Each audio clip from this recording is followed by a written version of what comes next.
Somewhere in between Tallahassee and Hiawassee Springs, I became the mother that Mila had counted on me to become. I came home and tried to explain it all to Josh. He wasn't happy, and he didn't understand. He took out his tattered gray duffel bag and started to pack his things. "Josh, where in the world are you going?" I was honestly confused by his response. I mean, he was the one who had wanted a baby even more than I had. "Lily, this is too much. You don't even realize that your allegiances are all wrong. What about our marriage? Now that you're adopting your client's baby? Were you even going to ask my opinion?" His voice was laced with sadness, disappointment, and thinly veiled anger.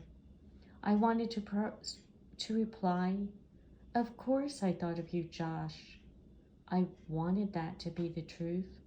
Really, though, I knew that he was right, that I didn't care what his opinion was about the whole matter. I knew from that car ride or that I would raise Anna with or without his help. Josh left our house. It is a very small town, and I see him often. For a while, he would pretend like he hadn't noticed me, his eyes following me while he pretended to be engrossed in a conversation with Charlie, the produce guy. Lately, slowly, he had come around, and last week he called and invited me for coffee. I walked over to Mabel's, where the coffee is halfway decent, but the gossip is always cooking. As I peered through the smudged glass on the door, I could see that Josh had already arrived. Shaggy hair and slim shoulders, slumped over his book. Same old Josh, I thought to myself, surprised and saddened that I didn't feel much of anything when I looked at him. I opened the door, struggling slightly to enter the small frame with Anna nestled in a green sling on my body, looking every bit the pea in a pod.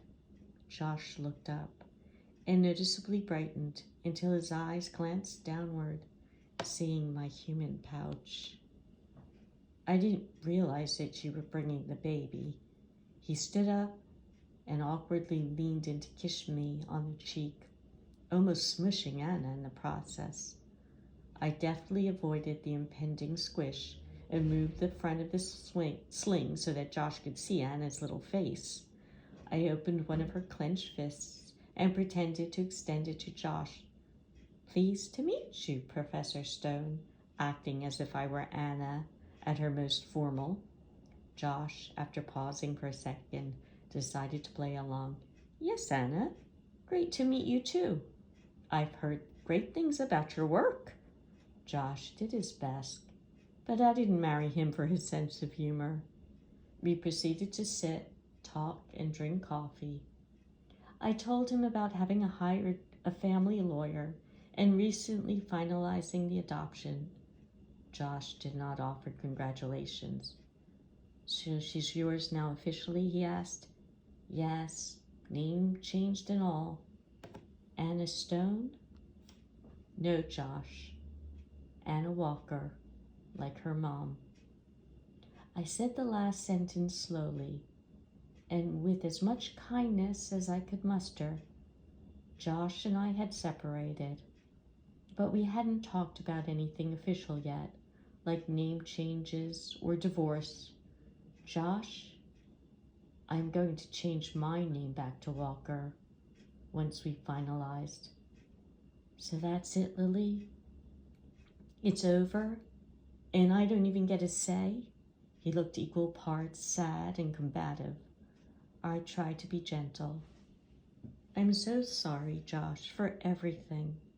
And I'm grateful to you for bringing me to this place, for giving me wings to try something new, and for all the unpredictable experiences that have followed." I reached across the table to take his hands in mine, and he pulled them away and folded his arms defiantly instead. I took a breath and tried, "Josh, My life is going in a different direction now. And Anna and me, well, we have to forge our own path. I hope with time. You hope what, Lily?